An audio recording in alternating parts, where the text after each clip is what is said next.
Alden Richard update. Ayan, sa taping ng Pulang Araw sa Lucban, Quezon Province. Yan yung location nila. Taping. Napaka-busy nga ni Alden eh.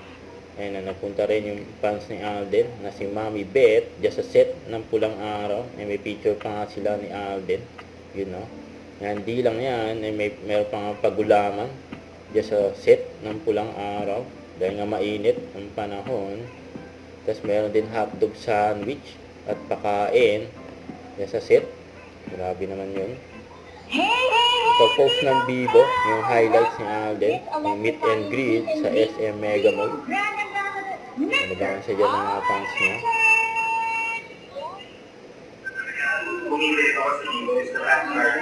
Down to 13%. Para I just plug into the scratch card. Then after 15 minutes, almost 100 na siya. So I think that's one of the features na talagang sumasabay sa lifestyle natin. Media friends to please gather in line for the much anticipated fan signing session with Alden. So now,